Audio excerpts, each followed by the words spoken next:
آپ کو براہ راست لیے چلیں گے، وفاقی وزراء اس وقت پریس کانفرنس کر رہے ہیں۔ فیڈرل گورنمنٹ کرے گی کیونکہ گریڈ انٹیگریٹڈ ہے، لیکن اس کی لوکیشن کیا ہوگی وہ چاروں صوبوں اور گلگت بلتستان اور اے جے کے کی مشاورت کے ساتھ ہوگی، اور ایک سٹیئرنگ کمیٹی بنائی گئی ہے آلٹرنیٹ انرجی بورڈ میں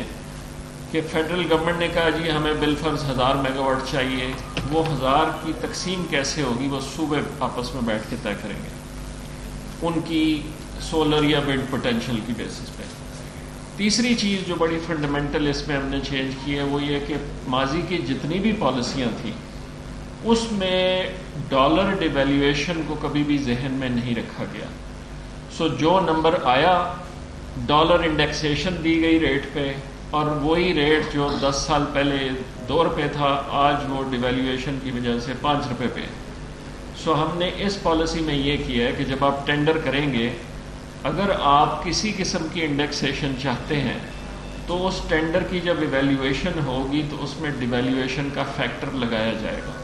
مطلب یہ کہ جو روپی ریٹ میں بڈ کر رہا ہے اس کی کاسٹ کم تصور ہوگی، جو ڈالر سے لنک کرنا چاہ رہا ہے اس کی کاسٹ زیادہ ہوگی۔ میں آپ کو یہ بتاتا چلوں کہ جو ابھی تک جتنے بھی پلانٹ لگے ہیں یہ پچھلے 5-7-8 سالوں میں جو کاسٹ بڑھی ہے بجلی کی، اس کا ایک major factor exchange rate movement ہے، کیونکہ پالیسی نے کبھی اس چیز کو سوچا ہی نہیں ان دا پاسٹ کہ اگر آپ نے ڈالر لنکڈ ریٹس دینے ہیں، اگر ڈیویلیویشن ہوگی تو کاسٹ کہاں سے کہاں پہنچ جاتی ہے۔ پانچواں جو میجر فیکٹر میں آپ کو بتاتا چلوں جو اس پالیسی میں جو پہلے کبھی نہیں ہوا، وہ یہ کہ ہم نے ٹیکنالوجی ٹرانسفر پہ توجہ دی ہے، جس میں فواد چودھری صاحب نے اب آگے لیڈ لینی ہے کہ اس پالیسی کے اندر ہم نے لکھا ہے کہ رینیوبل انرجی اکوپمنٹ بنانے کے لیے انسینٹیوز دیے ہیں کہ ٹھیک ہے شروع پہ پینل ہم امپورٹ کر رہے ہیں، ونڈ ٹربائنز امپورٹ کر رہے ہیں، لیکن ہم چاہتے ہیں کہ یہاں پہ ونڈ ٹربائنز بھی بنے، ہم چاہتے ہیں یہاں سولر پینلز بھی بنے۔ اور میں آپ کو یہ خوش آئند بات بتاتا چلوں کہ 3 میجر چائنیز کمپنیز اور 1 میجر یورپین کمپنی آلریڈی ہمارے پاس آ چکی ہے، اور یہ ہم سے کمٹ کرنے کو تیار ہیں کہ جی ہم یہاں پہ مینوفیکچرنگ ونڈ ٹربائنز اور سولر پینل کی کرنا چاہتے ہیں۔ اس پالیسی میں ہم نے اس کا ایک پورا میکینزم بنایا ہوا ہے کہ نہ صرف انیشلی چیزیں امپورٹ کی جائیں لیکن یہاں پلانٹس لگائے جائیں تاکہ ہم یہ چیزیں یہاں پہ مینوفیکچر کر سکیں۔ اور فائنلی ایک اور جو میجر شفٹ میں بتاؤں آپ کو اس پالیسی میں وہ یہ کہ ہم نے میکینزم اب یہ بنایا ہے کہ ہر سال آکشن کی جائے گی، ہر سال پلاننگ کے تحت طے کیا جائے گا کہ ہمیں 2 سال بعد، 3 سال بعد، 4 سال بعد کتنی ایڈیشن چاہیے سسٹم میں، اور اس سسٹم کو ذہن میں رکھتے ہوئے جتنی ایڈیشن چاہیے ہم ہر سال آکشن کر رہے ہوں گے۔ ہوتا یہ ہے کہ انٹرنیشنل انویسٹر کو اگر محسوس ہو کہ میں ایک ملک میں جاتا ہوں اور مجھے آج ایک پروجیکٹ مل جائے گا لیکن اس کے بعد پتہ نہیں 5-10 سال ادھر اور کچھ ہونا یا نہیں ہونا، اس کا انٹرسٹ کم ہو جاتا ہے۔ وہ ایسی مارکیٹ میں جانا چاہتا ہے جہاں اسے نظر آئے کہ آگے بزنس اور آتا رہے گا۔ اس چیز کو سٹریم لائن کرنے کے لیے ہم نے اس پالیسی میں میکینزم یہ بنا دیا کہ ہر سال فیڈرل گورنمنٹ ایک پروسیس کے تھرو طے کرے گی کہ فیوچر میں اس کو کتنی ڈیمانڈ ہے، اس ڈیمانڈ کو میٹ کرنے کے لیے آج کیا آکشن کرنا ہے، اس کو صوبوں میں تقسیم کرنے کے لیے کمیٹی بنا دی جس میں صوبے خود بیٹھ کے طے کریں گے کہ کتنا ونڈ پہ لگنا ہے سندھ میں، کتنا سولر لگنا ہے کہاں پہ، کتنا ویسٹ ٹو انرجی لگنا ہے، یہ ساری چیزیں اس میں آئیں گی۔ اور لاسٹ چیز جو میں کہتا جاؤں وہ بھی ٹیکنالوجی کے حوالے سے، ہم نے اس میں صرف ونڈ اور سولر کی بات نہیں کی، یہ پالیسی ہر وہ رینیوبل سورس سے ڈیل کر رہی ہے جن میں کچھ ہمارے پاس موجود ہیں ابھی، کچھ ابھی نہیں بھی ہیں، ہر اس چیز سے ڈیل کر رہی ہے جس میں ہمیں فاسل فیولز استعمال نہیں کرنے۔ ہائیڈل کے لیے علیحدہ پالیسی ہم لے کے آ رہے ہیں، ایک ایگزسٹنگ پالیسی تھی اس کو ہم امینڈ کر رہے ہیں، وہ بھی اگلے چند مہینوں میں انشاءاللہ سامنے آ جائے گی۔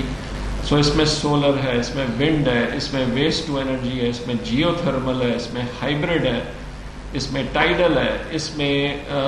بیٹری سٹوریج ہے، بگاس ہے،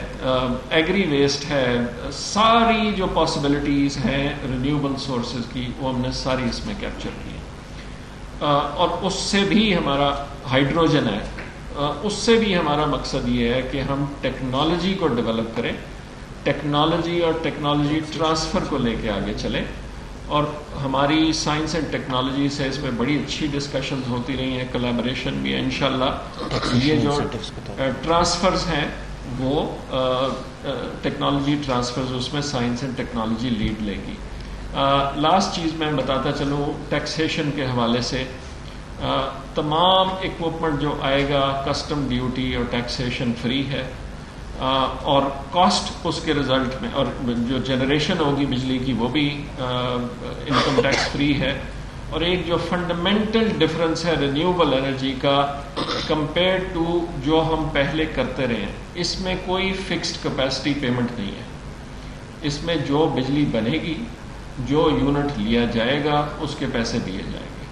یہ نہیں ہے کہ پلانٹ لگایا، اس کو سال میں صرف 4 مہینے یا 5 مہینے چلایا، لیکن فکس پیمنٹ ہر مہینے ہر سال ہمیں دینی پڑتی ہے، ویسا نہیں ہے۔ اس میں پالیسی سٹرکچر میں جتنی بجلی بنے گی اتنی پیمنٹ ہوگی۔ اور ٹیکسیشن کے حوالے سے میں مکمل کر دوں کہ کسٹم ڈیوٹی، امپورٹ ڈیوٹیز سب ختم، اور انکم ٹیکس کوئی نہیں ہے، صرف ود ہولڈنگ ٹیکس ہے ڈویڈنڈس پہ۔ اور ان ساری چیزوں کو جب ہم سامنے رکھتے ہیں تو جو کاسٹ ہمیں نظر آ رہی ہے اس وقت 4-4.5 سینٹ میں کمفرٹیبلی ہمیں سولر اور ونڈ دونوں اس وقت مل رہے ہیں۔ جب ہم آکشن کریں گے تو ہماری ایکسپیکٹیشن ہے کہ ہم 3-3.5 سینٹ کی رینج میں آ جائیں گے۔ اس سے عوام کو کیا فائدہ ہے؟ اس سے عوام کو فائدہ یہ ہے کہ جو ایوریج کاسٹ ہے باسکٹ کی اس وقت جتنی بھی ہم بجلی پروڈیوس کر رہے ہیں وہ ایوریج کاسٹ بھی نیچے آئے گی، اور جو فکس چارجز کی مد میں ہم پہ برڈن آتا ہے جب ہم فیبرری مارچ اپریل یا اکتوبر نومبر میں سارے پلانٹس کی ضرورت نہیں ہوتی کیونکہ لوڈ کم ہو جاتا ہے، وہ برڈن بھی کم ہوگا، کیونکہ جتنی ہم ایڈیشن کر رہے ہوں گے وہ جتنے یونٹ خریدیں گے، جتنے یونٹ پروڈیوس ہوں گے اس کی پیمنٹ ہو رہی ہوگی۔ سو یہاں پہ I'll stop and request Fawad Chaudhry صاحب کہ وہ سائنس اینڈ ٹیکنالوجی کے حوالے سے، ٹیکنالوجی ٹرانسفر کے حوالے سے کچھ ایڈ کر دیں۔ جی بسم اللہ الرحمن الرحیم۔ پہلی بات تو یہ ہے کہ ہمارے سارے جو پاکستانی، ہمارا سب کا جو میجر پرابلم یہی ہے کہ ہر مہینے کے آخر میں جب گیس اور بجلی کا بل آتا ہے تو ہمیں احساس ہوتا ہے کہ جس تیل سے یہ گیس بجلی بنی ہے یا جس طریقے سے گیس ہم تک پہنچی ہے یہ ہمارے ہی تیل سے بنی ہے اور تیل ہی نکل جاتا ہے۔ اس لیے میں سمجھتا ہوں کہ یہ جو 4 لوگ آپ کے سامنے بیٹھے ہیں یہ پاکستان کی معیشت کا جو سب سے مشکل محاذ ہے اس کے اوپر یہ جنگ لڑ رہے ہیں۔ اور یہ جو آج رینیوبل انرجی کی جو پالیسی آئی ہے یہ ایک بڑی تاریخی پالیسی ہے،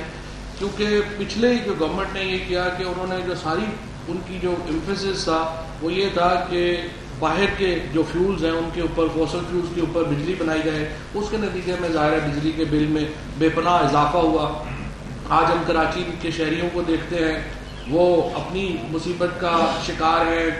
لوڈ شیڈنگ بھی ہے اور پھر بجلی کا بل بڑے زیادہ ہے، اوور آل بھی ہمارے بجلی کے بل زیادہ ہیں۔ گیس جو تھا اس کا 157 بلین روپیز کا جب حکومت سنبھالی، جب عمر ایوب منسٹر بنے تو اس کا جو گیس ڈیٹ تھا وہ سرکولر ڈیٹ وہ اتنے اوپر جا چکا تھا۔ تو اب ہماری ساری کوشش یہ ہے کہ کس طریقے سے ہم بجلی کو سستا کر سکیں اور لوڈ شیڈنگ اور اس طرح کے معاملات سے ہماری جان چھوٹے۔ اس کے لیے ہماری minister of science and technology کی تو خواہش تھی کہ 30% رینیوبل انرجی کے اوپر جائیں، لیکن اس کم از کم 20% کے اوپر۔ وفاقی وزراء اور معاونین پریس کانفرنس کر رہے ہیں۔